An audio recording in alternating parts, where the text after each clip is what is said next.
मराठी हिंदी विवाद में राज ठाकरे ने पैतरा बदलकर उद्धव को कहीं का नहीं छोड़ा। महाराष्ट्र विधानसभा चुनाव में शिवसेना को करीब 10% वोट मिला और 20 सीटें, जबकि राज ठाकरे की पार्टी मन से तो खाता भी नहीं खोल पाई। यहां तक कि राज ठाकरे के बेटे भी चुनाव हार गए। बीएमसी चुनाव में पहले मराठी हिंदी विवाद के चलते दोनों ठाकरे बंधु एक मंच पर तो आए, लेकिन राज ठाकरे के बदलते सुर ने उद्धव को फिर से परेशानी में डाल दिया है। मराठी हिंदी भाषा विवाद को लेकर मुंबई में उठे सियासी उबाल का फायदा उठाने के लिए राज और उद्धव ठाकरे 20 साल बाद एक मंच पर आए। लगा जैसे कि दोनों भाइयों के बीच की सारी खाई पट गई। मराठी मानुस की भावना को भड़काते हुए दोनों भाइयों ने खूब आंखें लाल की। उद्धव ने कहा कि मराठी भाषा के लिए हमें किसी भी हद तक जाना होगा तो हम जाएंगे।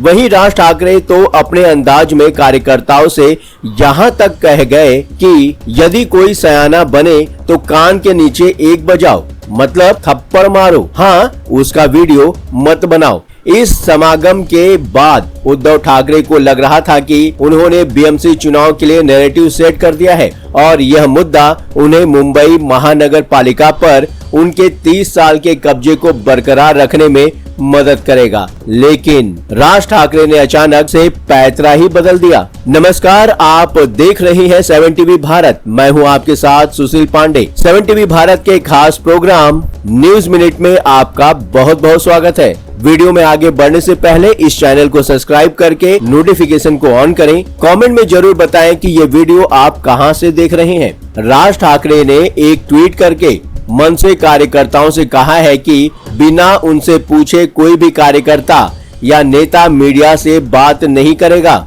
यहाँ तक कि कोई सोशल मीडिया पर भी कुछ पोस्ट नहीं करेगा। समझा जा रहा है कि एक तरह से राज ठाकरे ने हिंदी विरोधी आंदोलन को विराम दे दिया है। हो सकता है कि हिंदी विरोधी आंदोलन को पूरी तरह नहीं रोका, लेकिन मराठी हिंदी भाषा विवाद में उनकी रणनीति ने नया मोड़ जरूर ले लिया है। जाहिर है कि पिछले कुछ दिनों से जिस तरह से मुंबई में हिंदी भाषियों को मन से कार्यकर्ता पीट रहे थे, उसे लेकर पूरे देश का माहौल गर्म हो रहा था। विजय रैली में शिवसेना यूबीटी नेता और प्रदेश के पूर्व मुख्यमंत्री उद्धव ठाकरे ने भी मराठी भाषा के लिए किसी भी हद तक उतरने की बात की थी, पर अचानक जिस तरह राज ठाकरे ने एक तरफा सीज फायर किया है वह उनके लिए बहुत बढ़िया है, पर उद्धव के लिए तो बिल्कुल फंसने जैसा है। उद्धव की स्थिति ऐसी हो गई है कि न तो इधर के रहे न ही उधर के रहे।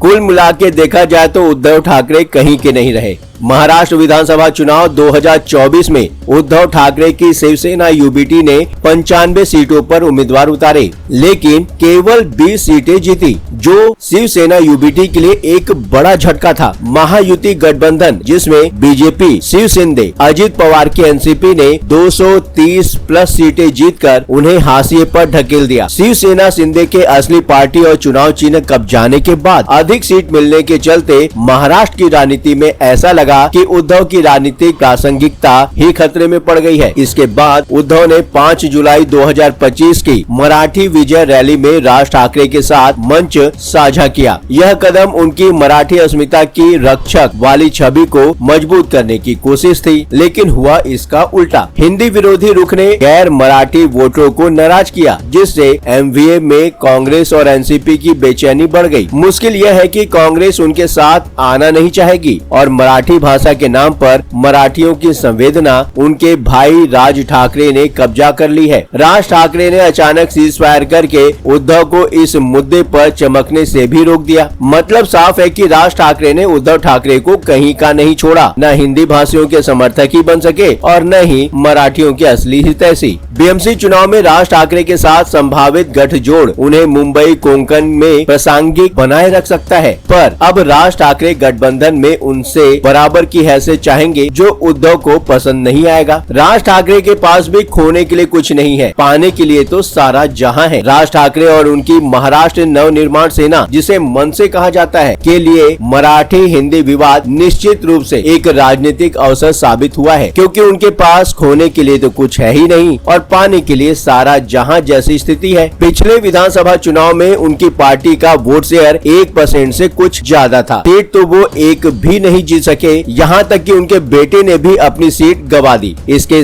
ठीक विपरीत 2024 के महाराष्ट्र विधानसभा चुनाव में शिवसेना यूबीटी को 10.03% वोट शेयर मिला है और पार्टी अपने सबसे विपरीत समय में भी 20 सीटें जीतने में कामयाब हुई। पर 5 जुलाई 2025 की मराठा विजय रैली में राज ठाकरे ने हिंदी को तीसरी अनिवार्य भाषा बनाने के फैसले को वापस करवाकर मराठी अस्मिता के रक्षक की छवि बनाई। यह उनके कोर मराठी वोटर आधार को मजबूत करता है, जो मनसे की पहचान का आधार है। सबसे बड़ी बात यह रही कि इस रैली के मराठी अस्मिता के रक्षक के रूप में उनकी छवि उनके भाई उद्धव ठाकरे से ऊपर हो गई है। जाहिर है कि घाटे में तो उद्धव ठाकरे ही रहेंगे। इस विवाद के बाद जिस तरह उन्हें सुर्खियां मिली है, उसके चलते अब वो बीएमसी चुनाव में शिवसेना यूबीटी के समानांतर अपनी भूमिका चाहेंगे। ठीक इसके विपरीत उद्धव की राजनीतिक स्थिति अब पहले के मुकाबले कमजोर दिख रही है, क्योंकि अब उद्धव का हिंदी भाषियों के बीच आधार इस विवाद के बाद कमजोर हो जाएगा। आदित्य ठाकरे को भी अपनी सीट बचानी मुश्किल हो जाएगी। मराठी विजय रैली में उद्धव ठाकरे और राज ठाकरे ने मराठी अस्मिता की बात की।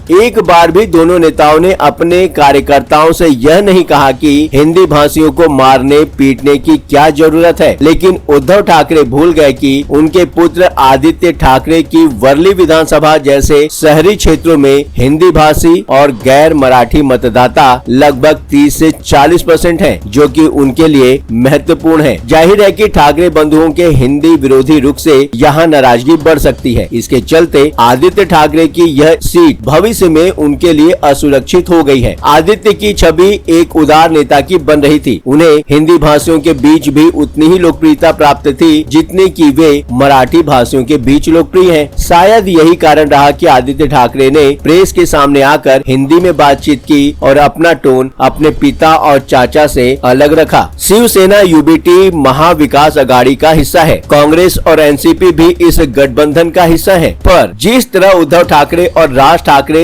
एक होकर मराठी विजय रैली में हिंदी विरोधी रुख अपनाया या फिर बनाया, उससे सहयोगी दल असहज हैं। कांग्रेस और एनसीपी ने रैली से दूरी बनाई थी। सुप्रिया सुले पहुंची जरूर थी, पर मंच पर नजर नहीं आई, जिससे गठबंधन में दरार की आशंका बढ़ी है। कांग्रेस और एनसीपी की असहजता रैली में उद्धव और राज ठाकरे की एकजुटता ने एमवीए के सहयोगी दलों, जिसमें कांग्रेस, एनसीपी, एसपी को असहज कर दिया। दोनों दल हिंदी विरोधी रुख से दूरी बनाए रखना चाहते थे, क्योंकि यह उनके हिंदी भाषी और अल्पसंख्यक वोटरों को नाराज कर सकता है। कांग्रेस ने रैली में हिस्सा नहीं लिया और एनसीपी की सुप्रिया सुले की मौजूदगी के बावजूद उन्हें मंच पर नहीं देखा गया। मतलब साफ है कि कहीं न कहीं गठबंधन में तनाव बढ़ा है। उद्धव का राज के साथ मंच साझा करने को कांग्रेस नेता बाला साहेब थोराट ने अनुचित माना। इससे एमवीए में उद्धव की विश्वसनीयता पर सवाल उठे हैं। एमवीए का गैर मराठी और अल्पसंख्यक वोटर आधार इस रुख से प्रभावित हो सकता है। उद्धव से नजदीकियां खासकर बिहार जैसी हिंदी भाषी राज्यों में कांग्रेस की भूमिका को कमजोर करता है। अब सवाल आपसे है, राज ठाकरे का पलटी मारना क्या दिखाता है? क्या राज ठाकरे डर गए या फिर उनकी कोई दूरदर्शी रणनीति का ये पहला स्टेप है? आपकी राय क्या है? कमेंट सेक्शन में जरूर बताएं। हाँ, यदि आप भी कोई बात 7 टीवी भारत तक पहुंचाना चाहते हैं तो वीडियो में दिए गए व्हाट्सएप नंबर 9993236555 पर हमसे सीधे संपर्क कर सकते हैं। 7 टीवी भारत आपकी बात सुनेगा। यदि आपने अभी तक हमारे इस चैनल को सब्सक्राइब नहीं किया है तो देर किस बात की? चैनल को अभी सब्सक्राइब करें, वीडियो को लाइक व शेयर करें। फिर मुलाकात होगी। लगातार खबरों के लिए बने रहिए 7 टीवी भारत के साथ।